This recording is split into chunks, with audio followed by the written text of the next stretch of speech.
Toram Online is a massively multiplayer online role-playing game developed by Azobimo Incorporated. I hope I'm saying that right.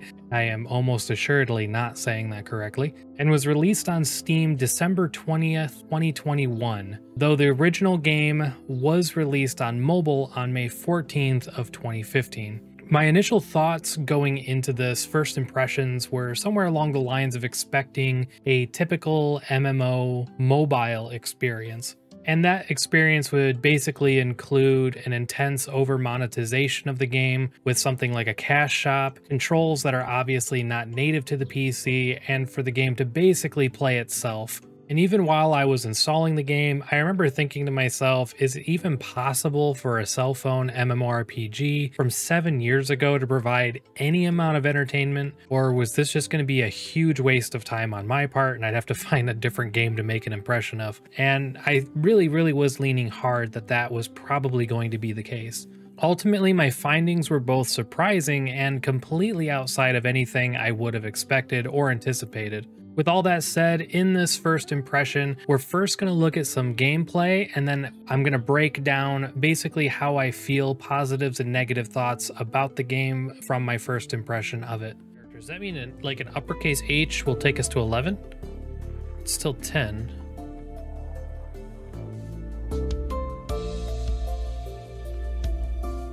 These aren't costing us anything though. Strange. Okay. Boom, just like that. Maybe I have to turn the graphics up once we get into the game. That or this is just the way it looks. This could just be the way it looks. That's not to say it's bad.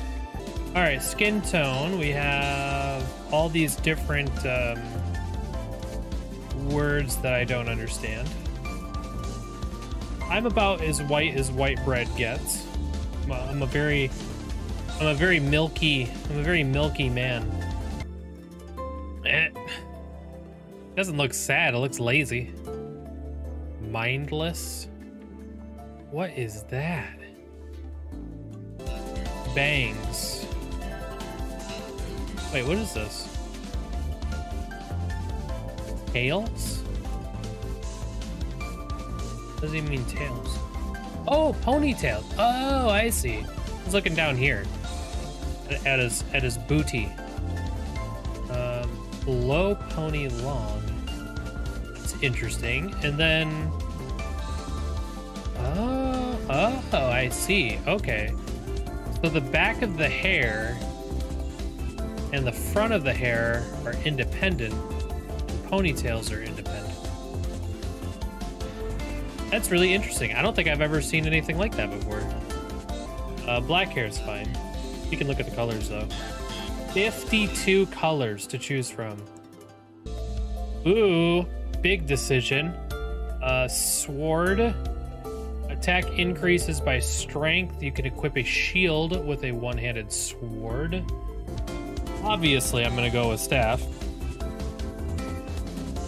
I don't care that it's marked as hard.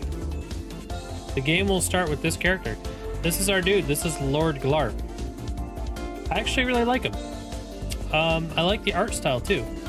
It's like it's outdated, obviously, but like it seems dated in a like an intentional way. I don't know if I'm saying that right, but I don't mind it. I don't mind it.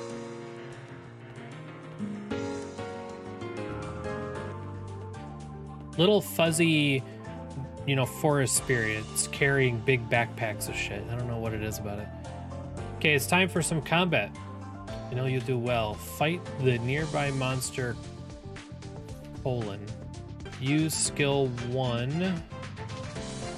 MP is required to activate.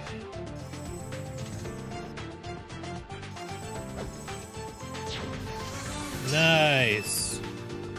That spell had a pretty long charge up time. Just spraying my magic about, I guess. It's interesting. Magic arrow. It's kind of like Wish.com magic missile. Well, let's keep moving. You know, I think you have good stuff in this. You have good stuff in this. That means I'm sure you'll go on to become a great adventurer. You've got good stuff in this. is a weird way of saying that. I like this. It's pretty relaxing. I really thought that the art style was gonna bother me. Like it was gonna be too low res, but it's really not bad.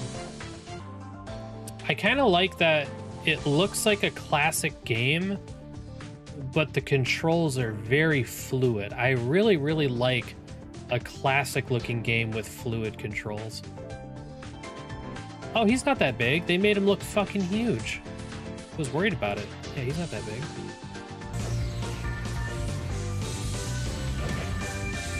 Pew, pew, pew. Got him. Oh, okay. Everything I have equipped is right here. Okay. I was like, where's my character sheet? Okay, it's all right here. Skills. Level 1 magic skills. Ooh. I have all these skill points. And we'll level up some magic regen, and then we'll level up some magic mastery. Clicking random shit and hoping it doesn't turn out bad. You can use other weapon skill trees. There's no actual class system. Oh, that's good to know. Raise intelligence to increase magic attack power. Raise dexterity to speed up cast time. Ooh. Reduction. Oh boy. All sorts of stuff I don't understand. Oof. Oof. Oh boy, okay. Bail, bail. Too much info. Info overload. 3 days only chest after starting the game. Get golden wings. Open 11 now. Only you. Okay, so I'd have to 30 orbs. I like to just kind of get an idea of what the monetization of a game looks like. Get 50% more XP, a 10% higher drop rate, and 10 ticket pieces. For $4 a month. Ain't bad. Leveling ticket, bag, XP. Oh, for an extra $1, you double your XP gain. Consignment fee. Okay, yeah, $5. $5 a month if it's your game, then yeah, that's great. For an MMO, that's wonderful. Oh, okay, so it's random. You don't pick what you get. I don't like that. I don't like random stuff. I buy way more shit in games if it's not random, like if I know what I'm getting.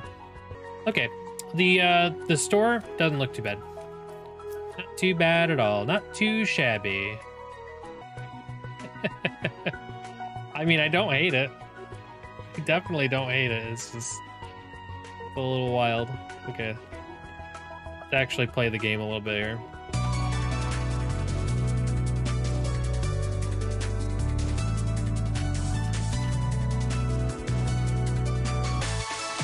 Level 11s. Nice. See if we can still one-shot him. Hell yeah. Ruin Rat, level 12. Still a one-shot.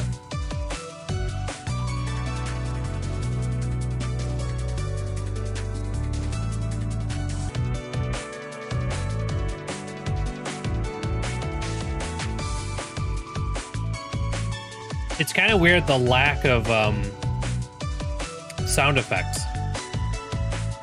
Like, you'd think there'd be big sound effects going on right now. Now's your chance. Go, go. Can do. Level 16. Oh, man. Hey, you guys got this.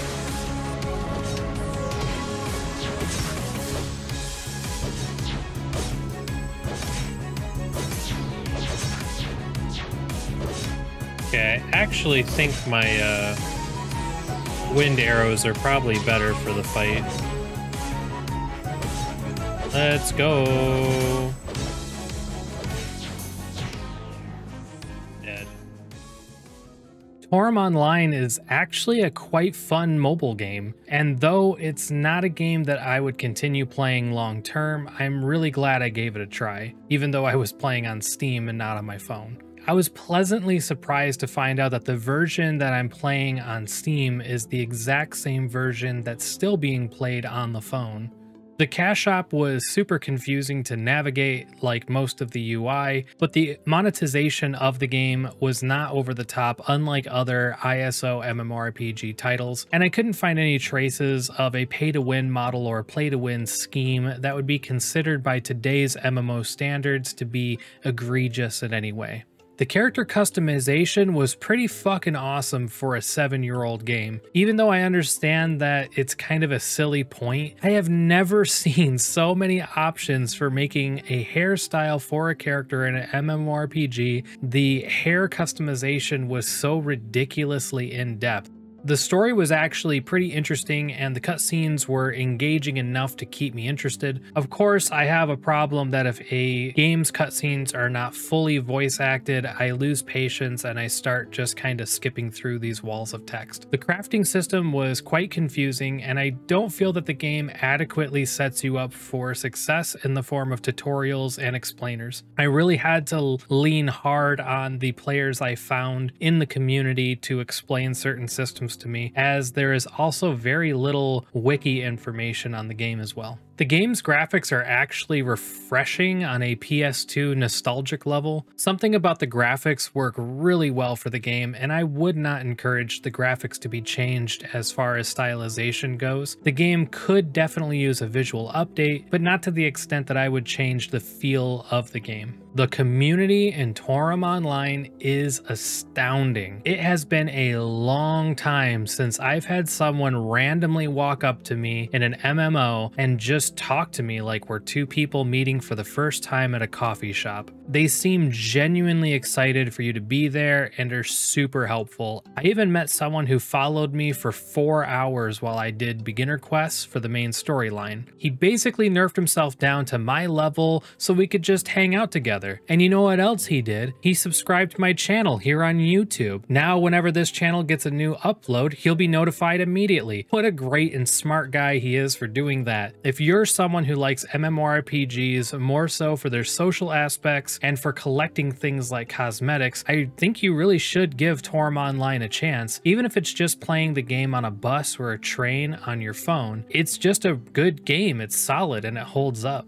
My biggest gripe with Toram Online is its absolutely horrendous user interface. Where most of the game doesn't feel like a cheap port from ISO to Steam, the user interface is a damning exception. Absolutely nothing about interacting with the menus feels smooth or correct. There were more than a few times after a couple dozen hours of playing where I would still push the wrong button or click in an inappropriate way. Nothing about the UI feels intuitive and it's in drastic need of improvement. To sum up my experience, I would say my first impression of Toram Online was good. Nothing game-changing, nothing absolutely horrible, just a good game with a damn good community. Toram Online far exceeded my expectations, though it's definitely not the game for me. Simply put, there just isn't enough to do in the game to keep me hooked. Many of the game systems have a decent amount of depth, but the game is lacking amount of width of content to keep me engaged long term.